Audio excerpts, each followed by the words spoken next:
Olá, alunos e alunas do sétimo ano, campo de conhecimento da história, professor Rodolfo. Está começando o segundo bimestre. Essa videoaula está dividida em duas partes. Primeira parte, segunda parte. Esta é a primeira parte. Assuntos exatamente do sétimo ano, que está começando, o nível está aumentando e aí vamos embora. Objeto do conhecimento. Alta Idade Média, mundo antigo ao mundo medieval. Baixa Idade Média, feudalismo. Então veja do mundo antigo ao mundo medieval. Fim do Império Romano no Ocidente no século V. Início da formação da Europa até o século IX, o que nós chamamos de Alta Idade Média. E o que vai se dar aqui? Vamos pegar esse mapa. Tudo isso aqui era o Império Romano. Nós estamos aqui, no início da formação da Europa, exatamente a partir da organização dos reinos bárbaros. Bárbaros são aqueles povos que não tinham a cultura romana e também foram chamados pelos gregos também assim. Aqui nós temos os anglo-saxões, os saxões, os eslavos, tudo no norte da Europa.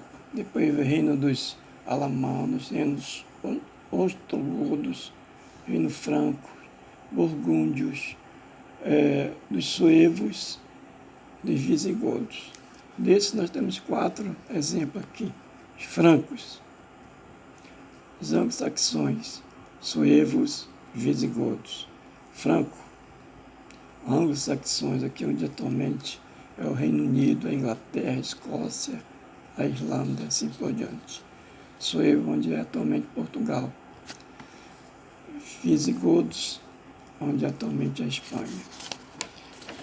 A cultura medieval é caracterizada pela junção da cultura grego-romana com a germânica, influenciada pela Igreja Católica por causa do cristianismo. Da cultura dos bárbaros, dos germânicos, nós vamos ver aqui.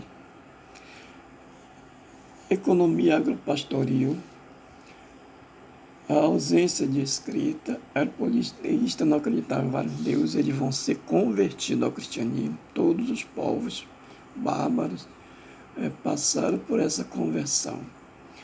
Inicialmente sem propriedade, não tinha propriedade privada, poder político, castas e guerreiros, não tinha rei, direito consuetudinário, direito da tradição, comitatus, laço de independência.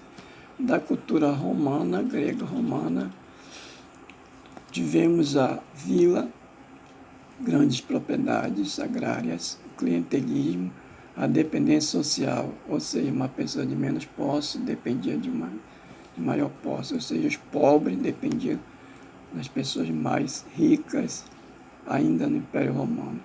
Colonato, obrigações do colono à terra. Quem é esse colono? Aquela pessoa sem posse, aquela pessoa pobre, não era escravo. E o cristianismo, a hegemonia da Igreja Católica surgiu ainda dentro do Império Romano. Sistema de colonato é o sistema que surge dentro do Império Romano, que vai ruralizar, vai passar, a sociedade vai passar pelo processo de ruralização, ou ruralização do Império, que vai levar ao colonato. Que é isso? As pessoas vão sair da cidade, vão para o campo, para o colonato, para a grande propriedade. E isso é por conta de que as vilas, as cidades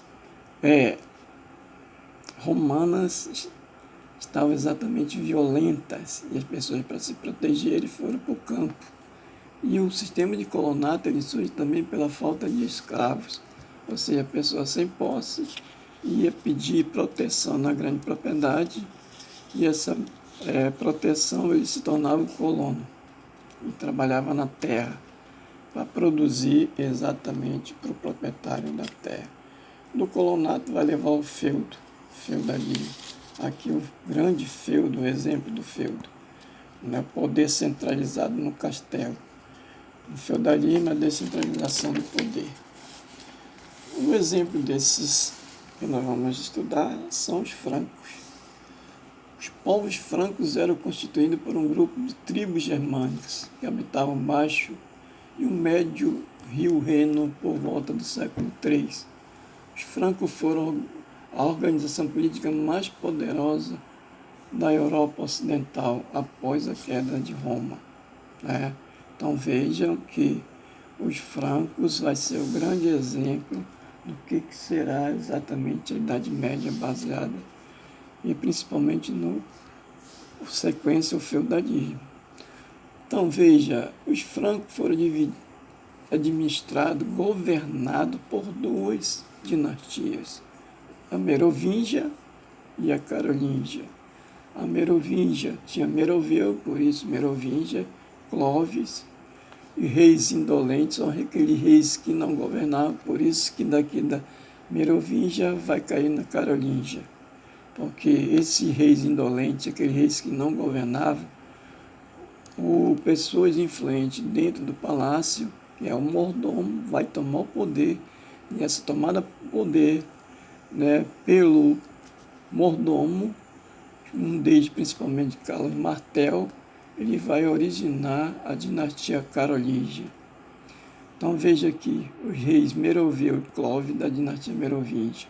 Aqui da dinastia carolíngia nós vamos ver principalmente aqui o Carlos Magno, que vai levar o reino franco a uma condição de império, que vai ser chamado de Império Carolíngio. Então vejam, todos esses reis aqui, que nós já vimos na fala anteriores, se converteram ao cristianismo e foram coroados pelo Papa, né? A influência da Igreja Católica fazendo alianças com os reis desses reinos, principalmente aqui no caso do Franco que nós estamos citando. O Império Carolíngio vai ser a expansão do Império Reino, exatamente por conta das conquistas de Carlos Magno. Está aqui o Império Carolíngio. E aqui está exatamente a forma de governar de Carlos Magno. A dinastia, só para a gente chamar a atenção, que já foi falado, nós vamos falar de novo, dinastia é quando uma família se instala no poder. A dinastia Merovingia, a família de Meroveu. A dinastia Carolíngia, a dinastia de Carlos Martel, e principalmente Carlos Magno, que vai levar o reino a uma condição de império, né? Carlos Magno conquista na Espanha até a Polônia, o território tudo foi o Império Carolíngio. Distribuição de terras, exatamente para amenizar os conflitos de terra, Carlos Magno distribuiu terra. Ele vai desenvolver, por isso que é o Renascimento Carolíngio, vai desenvolver uma cultura franca do rei no Império Carolíngio. Foi coroado imperador do Sacro Império Romano do Ocidente em 800. E aqui, nos francos, termina essa primeira parte. Peço que aprofunde no livro esses assuntos. Esses assuntos tem no livro, quem já recebeu. A segunda parte.